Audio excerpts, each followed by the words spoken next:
Hello दोस्तों, आज हम लोग रीजनिंग का एक चैप्टर कोडिंग डिकोडिंग जो कि एग्जाम पॉइंट ऑफ व्यू से बहुत ही ज़्यादा इम्पोर्टेंट है, तो इसको स्टार्ट करेंगे। ठीक है, चलिए समय को वेस्ट ना करते हुए शुरुआत करते हैं। देखिए, कोडिंग डिकोडिंग ये रीजनिंग का बहुत ही महत्वपूर्ण है। ठीक है ना, तो बहुत ध्यान से देखिएगा। कोडिंग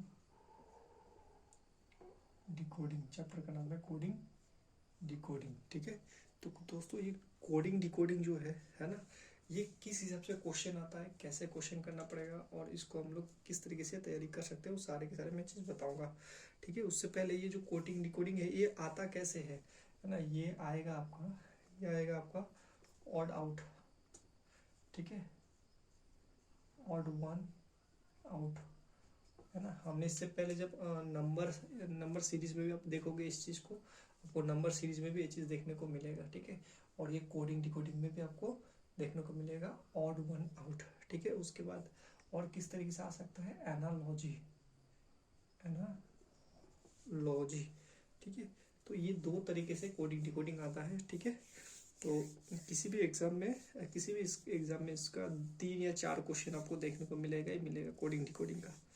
ठीक है, अच्छा, कोडिंग डिकोडिंग को हमने 3 भाग में डिवाइड कर सकते हैं। एक हो सकता है आपका लेटर कोडिंग, एक है आपका लेटर कोडिंग। ठीक है, और दूसरा आपका होगा नंबर कोडिंग,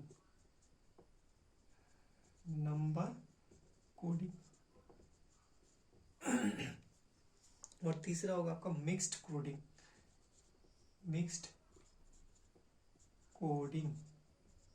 ठीक है, तो कोडिंग डिकोडिंग हम लोग 3 टाइप में डिवाइड किया, एक लेटर कोडिंग, नंबर कोडिंग और मिक्स कोडिंग।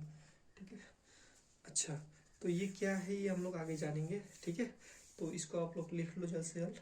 ठीक है, तो सबसे पहले हम लोग शुरुआत करेंगे लेटर कोडिंग से। तो लेटर कोडिंग क्या होता है, ठीक है, तो हम लोग शुरुआत करेंगे लेटर कोडिंग से। चलो शुरू करते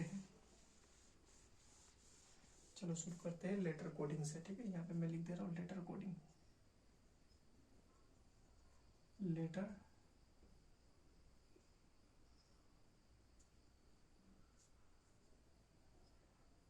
लेटर कोडिंग। ठीक है, अच्छा नहीं दिख रहा है, चलो थोड़ा नीचे लिख देते हैं, लिखते हैं। ठीक है, चलो लेटर कोडिंग करेंगे हम। यहाँ पे लिख देते हैं लेटर कोडिंग, इससे मैं लिखते लेटर कोडिंग।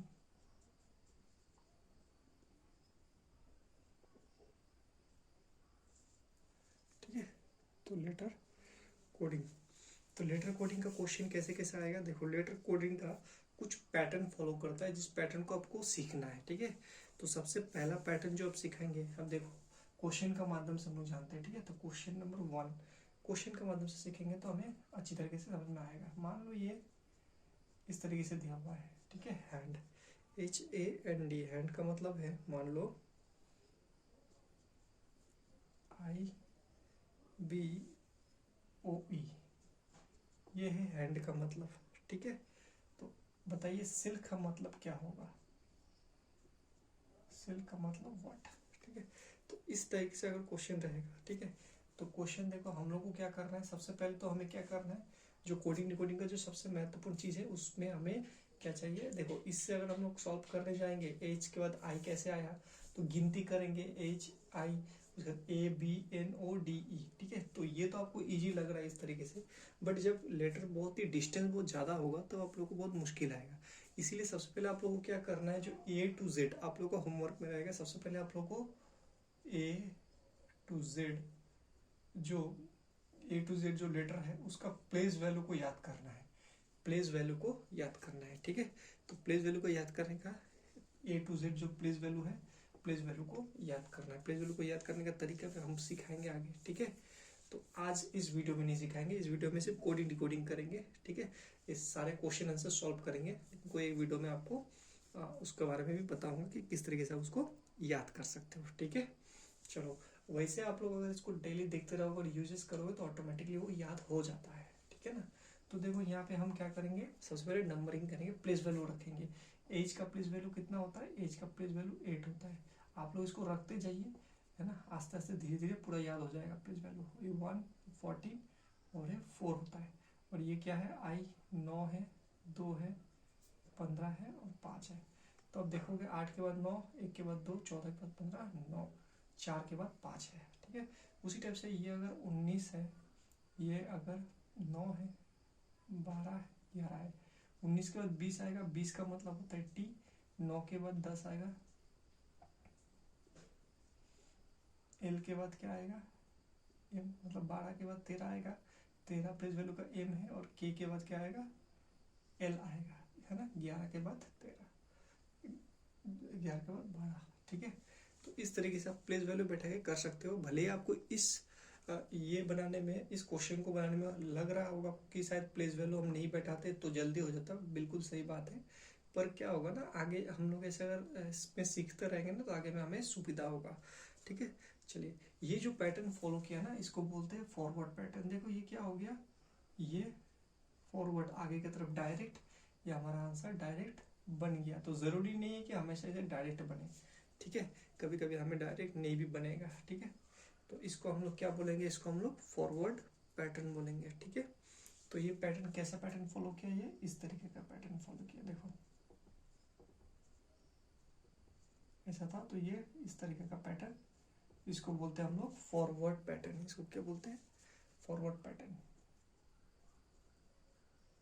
फॉरवर्ड पैटर्न, ठीक है। इसको हम लोग बोलते हैं फॉरवर्ड पैटर्न, ये डायरेक्ट होता है, ठीक है। अच्छा चलो, उसके बाद हम लोग सेकंड क्वेश्चन देखेंगे। सेकंड क्वेश्चन,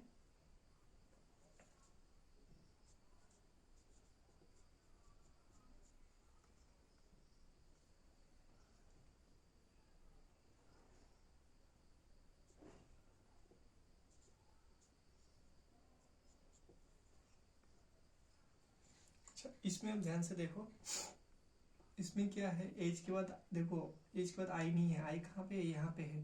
ए के बाद बी इधर में है, एन के बाद ओ इधर, डी ई इधर है, ठीक है। डी के बाद ई इधर है। तो एच के बाद एच आई, आई इधर है, ए के बाद बी इधर है, डी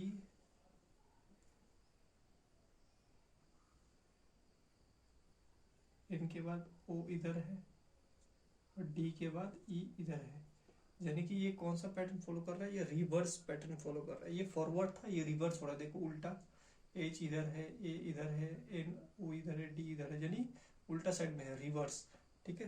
तो इस टाइप का जो क्वेश्चन है, ये क्या है, रिवर्स पैटर्न का है। अब देखो इधर में एस आई एल के, तो ये भी रिवर्स हो जाएगा ना, ये के का यहाँ पे आ जाएगा, जे के बाद क्या आ जाएगा, एल। जैसे बाद डी के बाद ई आया हुआ है ना, +1 +1 +1 हुआ है, तो ये के बाद एल इधर आ जाएगा, एल के बाद एम यहाँ पे आ जाएगा, आई के बाद जे यहाँ पे आ जाएगा, और एस के बाद टी यहाँ पे आ जाएगा। तो ये हो जाएगा LMJT, आपका आंसर हो जाएगा, ठीक है। तो इस पैटर्न को हम लोग क्या बोलेंगे, ये उल्टा है जबकि, इसलिए इसको रिवर्स पैटर्न बोल सकते हैं, ठीक है। रिवर्स पैटर्न, ठीक है, इसको रिवर्स पैटर्न बोलेंगे हम लोग।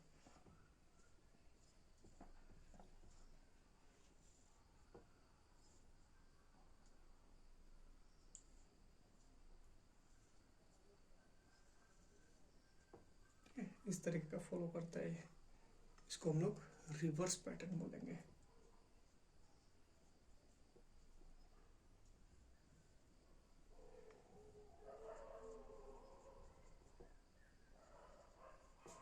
ठीक है, तो पहला वाला जो क्वेश्चन है हम लोग फॉरवर्ड पैटर्न से सीखा। सेकंड क्वेश्चन जो है हम लोग रिवर्स पैटर्न पे सीखा, ठीक है। चलो अब नेक्स्ट पैटर्न पे जाते हैं, ठीक है। नेक्स्ट पैटर्न पे जाएंगे अभी।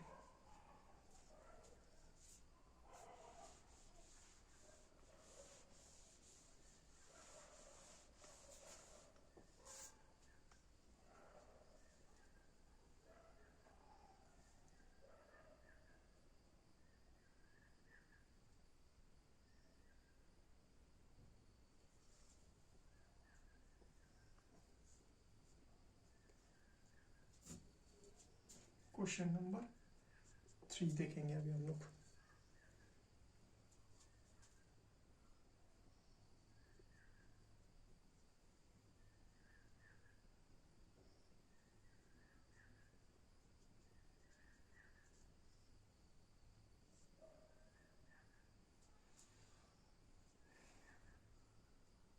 देखो ये HIAB है ना, NODE, यानी कि ये कैसा फॉलो कर रहा है, ये क्रॉस मेथड फॉलो कर रहा है, क्रॉस मेथड, इसलिए इसको बोलते हैं हम लोग क्रॉस पैटर्न। तो I के बाद J, S के बाद T, L के बाद K, K के बाद L, JTLK इसका आंसर हो जाएगा, JTLK। ठीक है, ये हो जाएगा इसका आंसर। तो ये कैसा पैटर्न फॉलो कर रहा है, ये क्रॉस पैटर्न फॉलो कर रहा है। ठीक है, इसको हम लोग कहेंगे क्रॉस पैटर्न। देखो ये इस तरीके का होते हैं।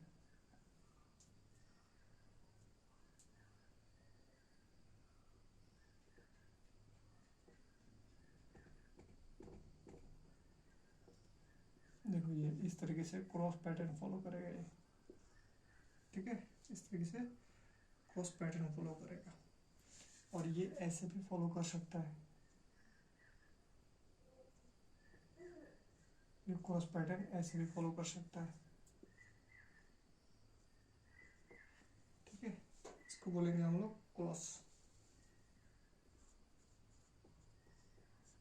ठीक है, तो हम लोग फॉरवर्ड पैटर्न सीखा, हमने रिवर्स पैटर्न देखा, और अभी ये क्रॉस पैटर्न देख रहे हैं। ठीक है,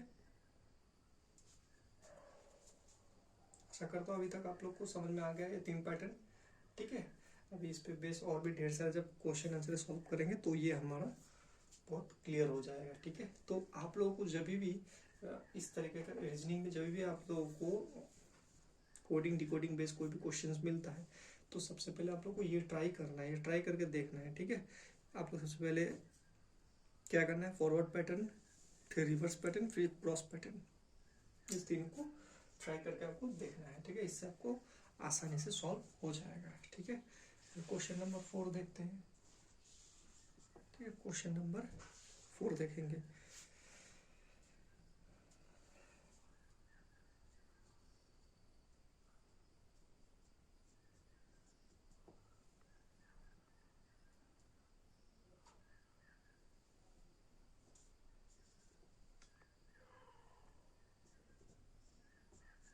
इसको अगर इस तरीके से लिखा जाए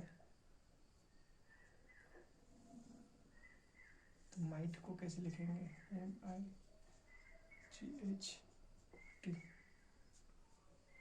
लिखेंगे। तो सबसे पहले प्लेस वैल्यू अभी आपको बैठाना ही पड़ेगा। ठीक है, आप प्लेस वैल्यू बैठाओगे तो आराम से हो जाएगा। प्लेस वैल्यू कितना है इसका, 23 है, इसका कितना है, 22 है, 18 है, 17, आई कितना है, 9 है, 8 है, 20 है, इसका 19 है, ई का 5 है, टी का 4 है। ठीक है, तो ये इसका प्लेस वैल्यू है। अब देखोगे यहाँ पे डायरेक्ट फॉरवर्ड पैटर्न ही फॉलो कर रहा है, लेकिन -1 -1 -1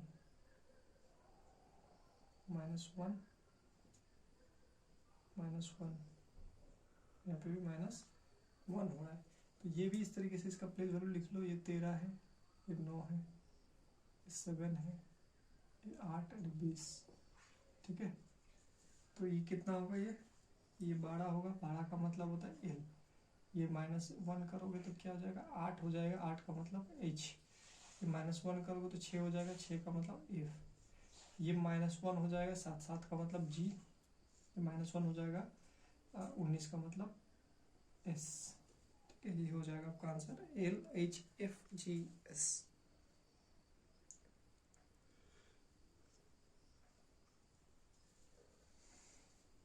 क्वेश्चन नंबर 5 करेंगे अभी हम लोग।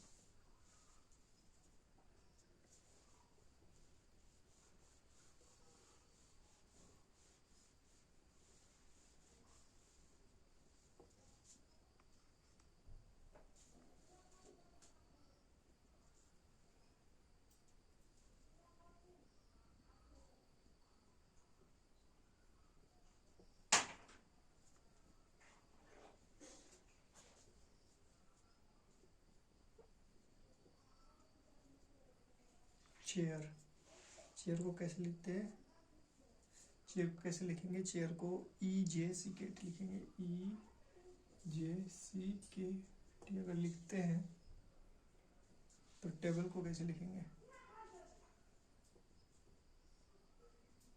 ठीक है, तो ये कितना हो रहा है, ये 3 5 8 10 1 3 9 11 18 20। अब देख सकते हो यहाँ पे कितना का गैप हो रहा है, +2 हो रहा है, सब में +2।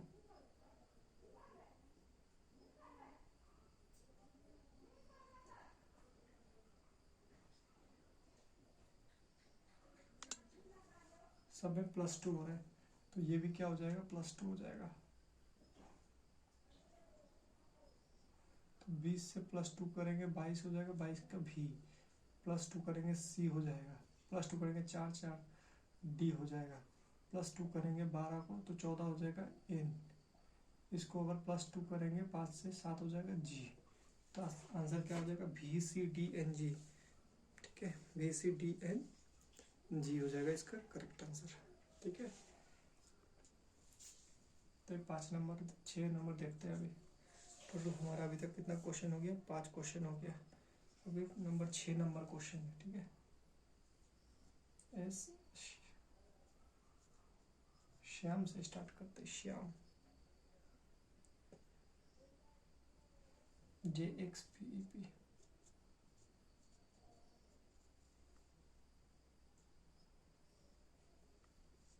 तो बताइए पिंकू का क्या होगा।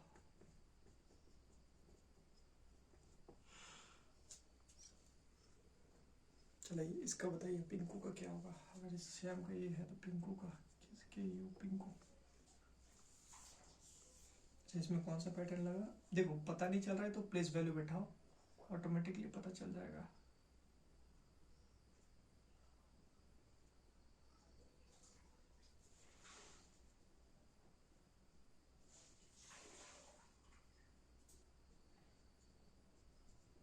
देखो आपको कहाँ पे दिख रहा है, 19 का करीब कौन सा दिख रहा है, 16।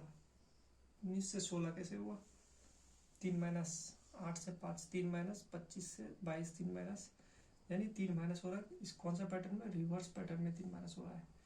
अब देखोगे यहाँ से यहाँ चला गया, ये यहाँ पे चला गया, ये यहीं पे है,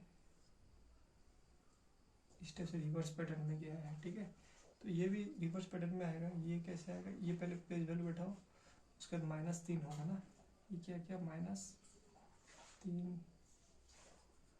सब में -3।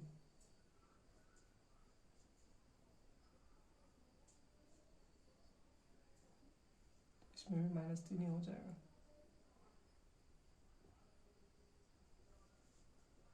तो 16 से -3 करेंगे कितना, और 13 का मतलब कितना हो जाएगा, M हो जाएगा हमारा।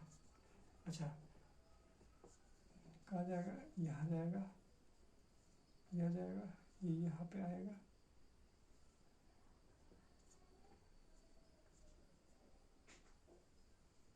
ये इधर जाएगा। ठीक है, तो इसका -3 करेंगे तो कितना आएगा, 18, यानी R यहाँ पे आएगा। इसका -3 करेंगे तो कितना आएगा, 8 मतलब H। इसका -3 करेंगे तो 11 का मतलब K, -3 करेंगे 6 का मतलब F, -3 करेंगे 13 का मतलब M। तो RHKFM इसका आंसर हो जाएगा, RHKFM। ठीक है, नेक्स्ट क्वेश्चन में जाते हैं। चलो 7 नंबर क्वेश्चन करेंगे।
इसी क्वेश्चन देखो प्लेस वैल्यू बैठा दिया करो, आपको समझ में आ जाएगा। तो मैं जैसे इसको प्लेस वैल्यू बैठाता हूँ,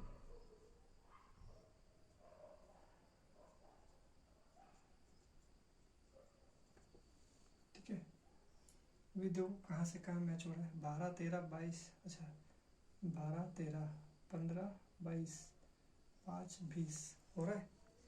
ध्यान से देखो,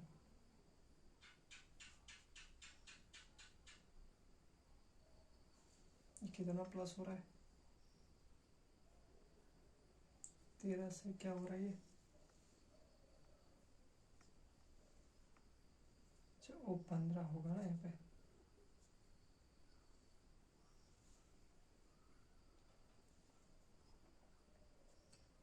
+2 हुआ है यहाँ पे, अभी -3 हुआ है,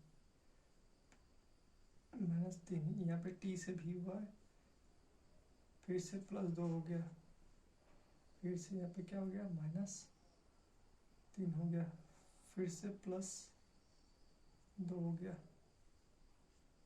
फिर से -3 हो गया, फिर से +2 हो गया, +2 -3 +2 -3 +2 -3 +2, ये हो जाएगा हमारा पैटर्न। तो इसमें भी सेम वही होगा,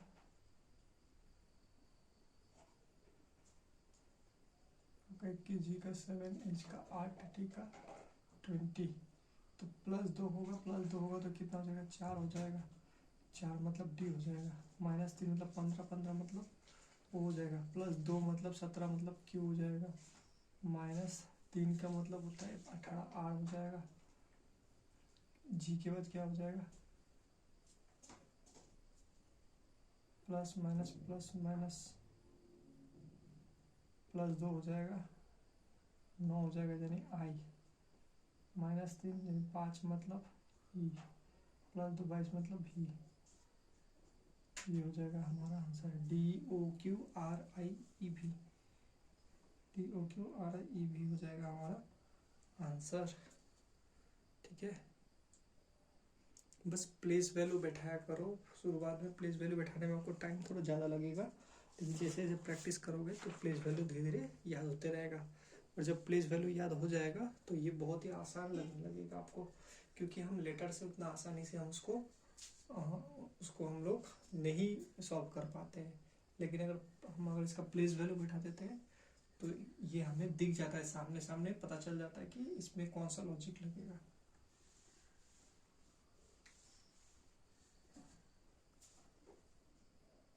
चलो 8 नंबर करेंगे अभी।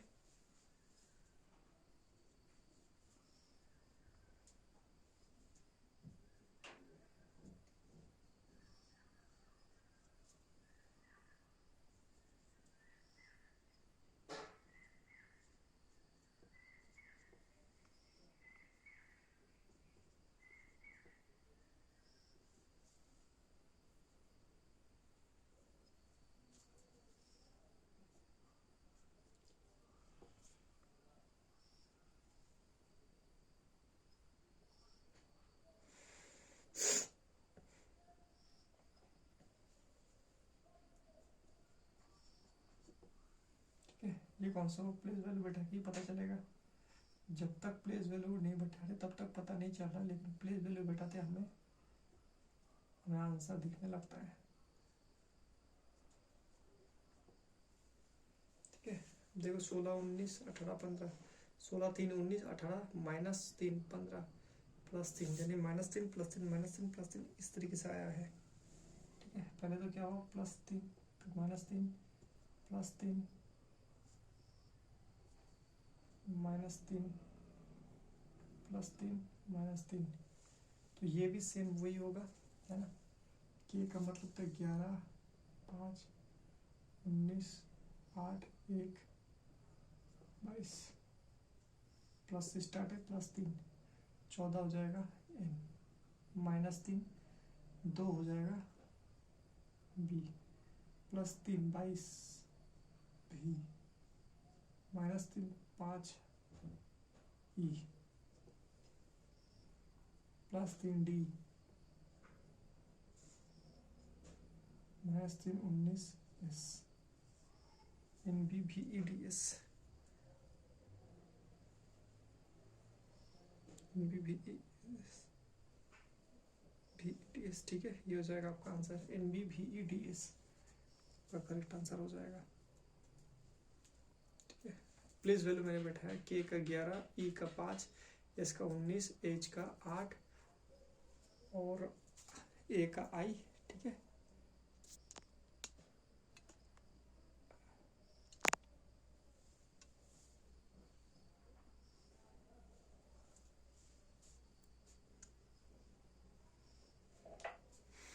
चलो नेक्स्ट क्वेश्चन, 9 नंबर क्वेश्चन की ओर बढ़ते हैं आगे। टोटल हमारा 8 क्वेश्चन हो गया, अभी 9th नंबर क्वेश्चन होगा। 9 नंबर क्वेश्चन,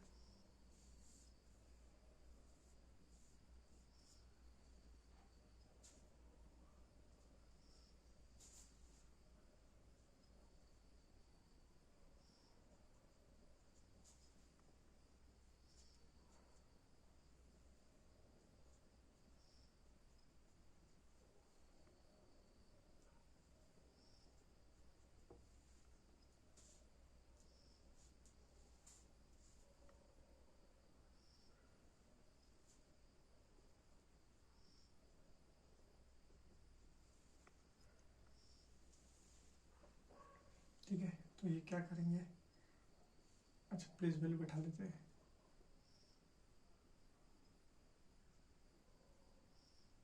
ठीक है, यहाँ पे कितना है, 4 7 5 16 19 6। तो अब देखोगे ये डी के साथ जी कितना का डिफरेंस है, 3 का। अब देखो इधर क्रॉस में,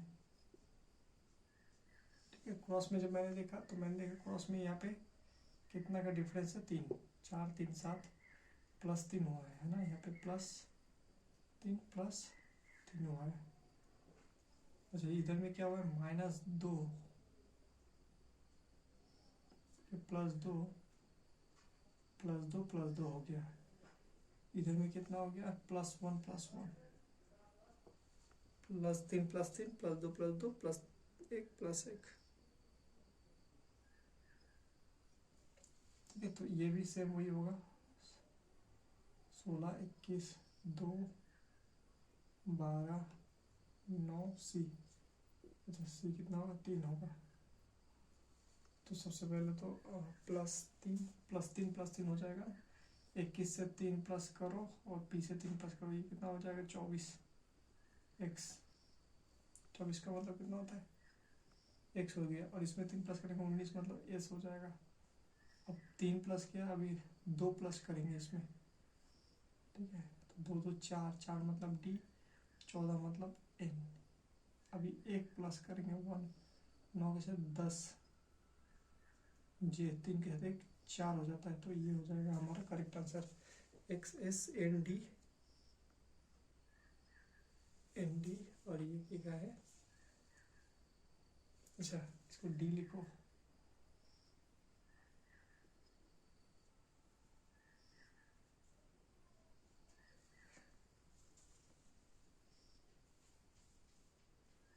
ये हो जाएगा हमारा आंसर।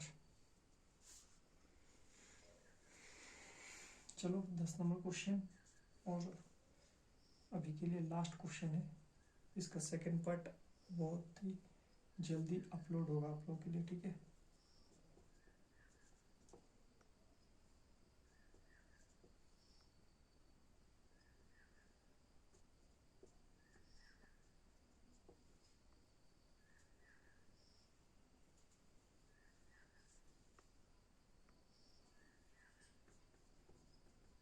रीड का निकालना है, रीड क्या होता है। ठीक है, तो प्लीज वैल्यू बैठा जो समझ में नहीं आ रहा है।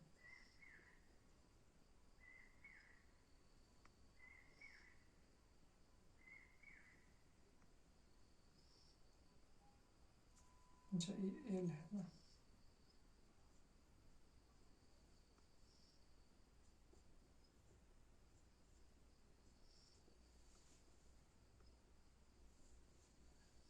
अठारह 19 20 9 10 11 3, यानी ये क्रॉस में, क्रॉस ये पैटर्न को फॉलो किया है ये। तो इसमें भी सेम पैटर्न फॉलो होगा इसका मतलब। और कितना कितना प्लस किया है ये, यहाँ से कितना प्लस किया, 2, यहाँ से यहाँ 2 प्लस किया, यहाँ से यहाँ 2 प्लस किया, तो यहाँ से यहाँ भी 2 प्लस किया।